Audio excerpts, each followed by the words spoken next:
सभा में उपस्थित सभी मातृशक्ति, पितृशक्ति, युवा शक्ति, युवती शक्ति सभी को सादर सादर सेवा जोहार, जोहार जोहार। हमारे इस गांव के एयरपोर्ट की समस्त पेन पुरखा, गुड़वाना की पेन पुरखा और हमारे गुड़वाना समाज के उपस्थित सभी मातृशक्ति, पितृशक्ति, गुड़वाना भूमिका संगठन से उपस्थित सभी मातृशक्ति, पितृशक्ति, गुड़वाना स्टूडेंट यूनियन की उपस्थित सभी छात्र एवं छात्राएं, गुड़वाना की इस धरती के राजा, रानिया, राजकुमार, राजकुमारियां सभी के चरणों में सेवा जोहार। आज बड़ी दुख की बात है, जिस indigenous world indigenous people day अर्थात विश्व मूल निवासी दिवस को जिस उद्देश्य से, जिस चीज को याद करने के लिए विश्व में संयुक्त राष्ट्र संघ के द्वारा 9 अगस्त को पारित किया गया, जब विश्व युद्ध हुआ, द्वितीय विश्व युद्ध हुआ, जिसमें यहाँ की मूल निवासियों की जनहानि हुई, तो उस जनहानि को याद करते हुए उनकी शांति के लिए 9 अगस्त को विश्व आदिवासी दिवस घोषित किया गया। आज एक बहुत बड़ी विडंबना ये है, पहले भी हमारे साथ शोषण हुआ, अत्याचार हुआ और आज भी वही हो रहा है। एक भी रत्ती भर की बदलाव नहीं है। आज देश तो आजाद हो गया, 75 वर्ष आजाद हो गया, लेकिन हमारी स्थिति क्या है कि भारत की कानून में, भारत की संविधान में सबसे ज्यादा हक और हकूक यानी अधिकार दिया गया है। अगर विकास की बात किया गया है तो हमारी यहाँ की मूल निवासी शेड्यूल ट्राइब के लिए किया गया। वो कागज के पन्नों में भारतीय संविधान में लिखा तो गया है जरूर, लेकिन इस देश को चलाने वाला, इस देश में बैठे चंद नेता लोग उस कानून की धज्जियां उड़ा रहे हैं और उस कानून को साइड में रख के अपना खुद का कानून बना के चला रहे हैं। आज इस देश में भारत की संविधान की नहीं चलती, भारत की कानून की नहीं चलती, बल्कि मंत्री विधायक की चलती है। थाने में बैठे थानेदार, कलेक्टर ऑफिस में बैठे कलेक्टर, कुछ भी अगर छोटा सा FIR दर्ज होता है किसी के मामले में, तो यहाँ के मंत्री विधायक को पूछ के करते हैं। तो फिर कानून की क्या व्यवस्था, संविधान की क्या व्यवस्था, खोखली नीति है ये। अगर कोई मंत्री विधायक, कोई भी अधिकारी, चाहे कलेक्टर हो, SDM हो, तहसीलदार हो, TI हो, चाहे SP हो, अगर उसको उसकी काम करने में अवरोध उत्पन्न करता है तो उनके ऊपर संवैधानिक रूप से कार्रवाई होनी चाहिए। और जब हमारे लोग, पीड़ित लोग, हमारे लोग, दबे कुचले लोग, जब हम शोषित हैं, अपने अधिकार के लिए जाते हैं मांगने के लिए, न्याय मांगने के लिए जाते हैं, चाहे हम आंदोलन करें, चाहे चक्का जाम करें, तो कानून में व्यवधान उत्पन्न करते हैं कि यही अधिकारी लोग हमारे ऊपर फर्जी केस बना के जेल में डालते। तो मैं पूछना चाहता हूं इनका कानून के भार साधक लोगों को, क्या उनको तनख्वाह मंत्री, विधायक, प्रधानमंत्री, मुख्यमंत्री देता है क्या? यह देश डेमोक्रेसी है, प्रजातांत्रिक है। इस देश की मालिक अगर कोई है तो इस देश की जनता इस देश की मालिक है। विधायक की कुर्सी में बैठे विधायक नहीं, वो तो एक प्रतिनिधि है जिसको हमने चुना है, हमारी बात रखेगा कह के। जैसे खेत में पहले राजा महाराजा हुआ करते थे, हमारे पूर्वज खेती बाड़ी को देख नहीं सकते थे, तो बनियान बुनियाद लगाने के लिए मुख्तियार रख देते थे एक जने को चुन के, ताकि वो ढंग से खेती बाड़ी का काम कराए, ऐसे कह के। उसी तरह से जनता की मालिक प्रजा, ये मंत्री, मुख्यमंत्री, विधायक, सांसद को हम मुख्तियार रखे, वो भी हमारा सेवक है। लेकिन आज वही काम कर रहा है जिसको हमने अपने प्रतिनिधित्व करने के लिए रखे हैं, वही हमारा शोषण कर रहा है। आज इस देश की मानसिकता तो ऐसी बन गई है कि इस देश में एसटी और एससी और अल्पसंख्यकों को रहना तो दूर, सांस लेना भी मुश्किल हो गया।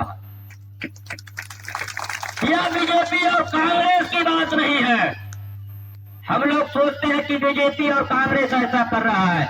यहाँ मनोवादी मानसिकता जन्म ले चुका है, और वो मानसिकता बीजेपी में है, कांग्रेस में भी है। और उसी मानसिकता के चलते इस देश में आज बताओ 75 वर्ष हो गया, देश में इतना हमारे अधिकार के लिए, हमारी सुरक्षा के लिए कानून बनाई गई है। मणिपुर में 2 आदिवासी महिला को निर्वस्त्र घुमाई जाती है, और निर्वस्त्र घुमाई जाती है। और यहाँ की जो पार्टीशन जो है, राजनेता जो है, क्या कहते हैं पता है आपको? यहाँ के कांग्रेसी नेता कहते हैं कि मणिपुर में बीजेपी का सरकार है, बीजेपी को क्या बनाते हैं, बीजेपी के ऊपर मरते हैं। कांग्रेस की राज में अगर हमारे साथ कुछ अत्याचार हुए तो बीजेपी नेता कहते हैं कि वह कांग्रेस की सरकार है।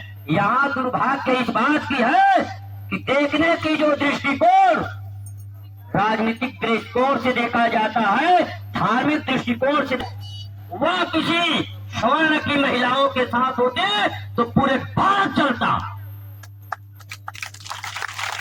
वो तो हमारे शेड्यूल ट्राइब के महिलाओं के साथ हुई है, और हमारे लोग मुंह बधिर बन के चुप बैठे हुए कायर की तरह चूड़ी पहन। आज मेरे को ये बताइए, छत्तीसगढ़ में कितना विधायक है? कांग्रेस कहता है कि हमारा 29 विधायक। कौन कहता है वो कांग्रेस का विधायक है? कांग्रेस के पास ऐसे औकात नहीं कि वो 29 विधायक छत्तीसगढ़ में बना सके। बिना आरक्षण के आरक्षण नहीं होता। तो मैं गौर से कहता हूं, कांग्रेस की औकात नहीं कि वो 29 विधायक बना सकता था। है क्या औकात उसके पास? अगर आरक्षण है तो मैं कहता हूं, इन नेताओं को भी कहता हूं, विधायक बन के जो रिजर्वेशन में विधायक बने उनको भी कहता हूं, आज मणिपुर में हुआ है, कल छत्तीसगढ़ की कवर्धा जिला में भी ये करेंगे। इसलिए आप अपने आप को पहचानिए, अपने अधिकार को जानिए। जब तक आप अपने अधिकार को नहीं जानेंगे, आप बोलते क्यों नहीं है? विधानसभा में 29 विधायक है, मणिपुर के मामला में कुछ नहीं बोले कोई, क्योंकि उनकी सरकार है, उनकी पार्टी की सरकार है। क्यों नहीं बोलता? विधानसभा में बात रखते क्यों नहीं? किसी की सरकार हो, विधानसभा में इसका विरोध दर्ज होनी चाहिए। ये राजनीतिक दृष्टिकोण और ये धार्मिक दृष्टिकोण जो हमारे लिए बहुत खतरनाक हो रहा है। यहाँ ऊंच और नीच की बात यही है, हिंदू राष्ट्र, यही है राम राज्य। आप पढ़े नहीं है रामायण को? वो लिखा है वहां, असुरों की मां बहन की सरेआम नाक काटा जाता है, सरेआम वध किया जाता है। शंभुक जैसे का वध किया जाता है, तारका और शूर्पणखा जैसे एक महिला की सरेआम नाक कान काटा जाता है, कुछ नहीं होता। और रावण थोड़ी सी क्या सीता का हरण कर लिया, हाहाकार मच गया। हम करे तो बलात्कार, तुम करे तो चमत्कार।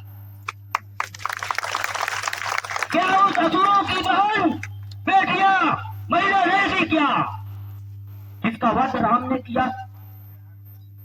नहीं किया। इसलिए वो मानसिकता यहां भी है। दलितों की बहन बेटी महिला नहीं है, आदिवासियों की बहन बेटी महिला नहीं है।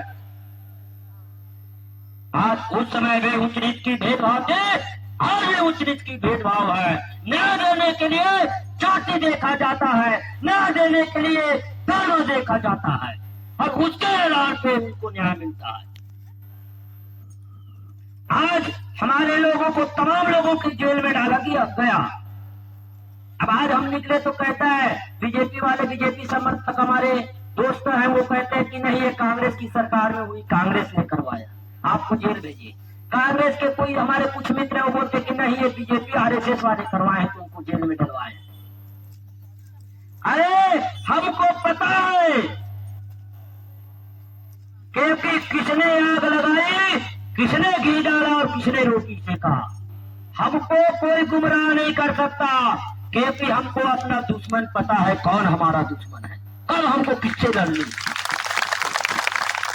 अगर इस देश की एसटी और एससी, ओबीसी और अल्पसंख्यक अपने दुश्मन को पहचान लेगा, उस दिन किसी का शोषण होना आपके आप बंद हो जाएगा। उस दिन कोई आदिवासी महिला को निर्वस्त्र नहीं घुमाया जाएगा, उस दिन कोई दलित को मल नहीं गिराया जाएगा, उस दिन कोई आदिवासी के ऊपर पेशाब नहीं करेगा। आपको जागना होगा।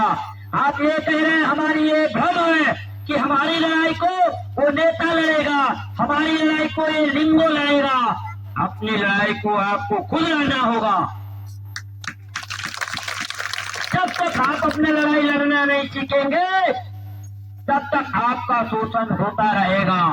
इसलिए आपको अपने अधिकार के बारे में, आपको आपके साथ हो रही शोषण के बारे में खुद बोलना पड़ेगा, खुद लड़ना पड़ेगा। बाबा साहब अम्बेडकर हमको संविधान दे दिया है, उस संविधान का अध्ययन कीजिए। डॉक्टर मोतीराम कंगाले जी हमारी कुर्बाना का इतिहास जो दिया है, उस कुर्बाना के इतिहास को आप अध्ययन कीजिए। उसके बाद आप इतिहास पढ़ लेंगे तो मैं तो समझता हूं कि आपका शोषण कोई नहीं कर सकता। हमारे शेड्यूल ट्राइब की शोषण का कारण एक ही है। क्या कारण है? आपको बोलेंगे अभी एक तीर एक कमान, सर्व आदिवासी एक समान बोलते हैं। किस मुंह से बोलते हैं सर्व आदिवासी एक समान? इस देश में 3 प्रकार के शेड्यूल ट्राइब रहता है। पहला हिंदू आदिवासी, दूसरा ईसाई आदिवासी, तीसरा गोंडियन आदिवासी। और सभी लोग उस आरक्षण का लाभ ले रहे हैं, आदिवासियों को मिला हुआ अधिकार का लाभ ले रहे हैं। मैं पहली बार कवर्धा जिला में देखा मणिपुर वालों को। मणिपुर वाले का हुआ तो यहाँ के जो हिंदू आदिवासी क्या कहते हैं कि मणिपुर में हुआ है वो ईसाई कन्वर्टेड थे। वो आदिवासी थे जरूर लेकिन वो ईसाई कन्वर्टेड थे, इसलिए वो चुप्पी साधे हुए। हमारे साथ हुआ तो हिंदू आदिवासी क्या कहता है कि सतरंगी झंडा से, अरे सल्ला कांग्रेस से हमारा कोई सरोकार नहीं है, हम नहीं जानते वो मराठी वालों का है। जब उनको लाभ लेनी है, जब उनकी जाति प्रमाण पत्र बननी है तो गढ़ बताएंगे, टोटम बताएंगे, गोत्र बताएंगे, सब बताएंगे और कहेंगे कि हम हिंदू नहीं है, हम ईसाई नहीं है, हमारे ऊपर हिंदी विधि लागू नहीं होता, हम शेड्यूल ट्राइब है कहेंगे। लाभ लेनी है तो आदिवासी बनते हैं और बाद में पुरोहित और पंडिताई वही लोग कराते हैं। ऐसे मानसिकता हमारे बीच में है और वही लोग आज हमारे विरुद्ध में प्रोजेक्टेड, कहूंगा मैं, प्रोजेक्टेड हिंदू, प्रोजेक्टेड ईसाई जो आदिवासी के रूप में हमारे बीच में है और हमारे बीच में रह करके विभीषण का काम, ध्यानचंद का काम वही कर रहे हैं। वीरनारायण सिंह पकड़ा क्यों गया किसी को पता है? दुर्गावती को नरई नाला में फंसा क्यों, वो क्यों उनकी वीरगति हुई पता क्यों है? विभीषण के कारण। रावण का क्यों वध हुआ? विभीषण के कारण। तो जब तक ये विभीषण रहेंगे, प्रोजेक्टेड व्यक्ति रहेंगे, तब तक हमारा शोषण होगा, तब तक हम विजय हासिल नहीं कर सकते। इसलिए मैं आप तमाम युवाओं को ये कहना चाहता हूं कि अपने मूल इतिहास को पढ़िए, मूल अधिकार को जानिए और उस अधिकार के लिए समाज में लड़िए।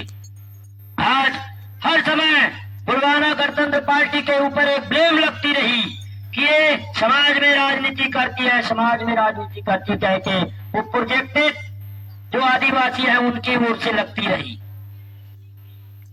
लेकिन आज तक आप देखे होंगे पुलवामा गणतंत्र पार्टी कभी कुर्सी के लिए राजनीति नहीं की है। पुलवामा गणतंत्र पार्टी राजनीति की है तो समाज को सामाजिक न्याय दिलाने के लिए, सांस्कृतिक न्याय दिलाने के लिए की है। और आज भी मैं डंके के चोट में कहता हूं, न पुलवामा गणतंत्र पार्टी कभी कुर्सी के लिए राजनीति की थी, ना कभी करेगी। वो हमेशा समाज की सामाजिक न्याय और सांस्कृतिक न्याय के लिए ही लड़ेगी, संवैधानिक न्याय के लिए ही लड़ेगी। स्वार्थ सिद्धि करने के लिए लोग पुलवामा के ऊपर कई प्रकार की ब्लेम लगाते हैं, लेकिन आज ये जितना समाज में सामाजिक क्रांति आई है, समाज में जितनी सामाजिक जागृति आई है, तो वो पुलवामा विचारधारा की वजह से आई है। अन्यथा एक दिन ऐसा था कि यहाँ के आदिवासी, यहाँ के गोंड लोग गुण है ऐसे बताने के लिए शर्माते थे, था कि नहीं? तो आज हमको महान विभूति, महान पुरुष दादा हीरा सिंह मरकाम जी को का एहसानमंद होनी चाहिए। वो महान विभूति दादा मोती रावत कंगाली जी का एहसानमंद होनी चाहिए। वो महान विभूति दादा सुमेध सिंह तराम जी का एहसानमंद होनी चाहिए, जिन्होंने अपने घर द्वार और स्वार्थ को त्याग करके आपके लिए कुर्बानी दी है, आपके लिए त्याग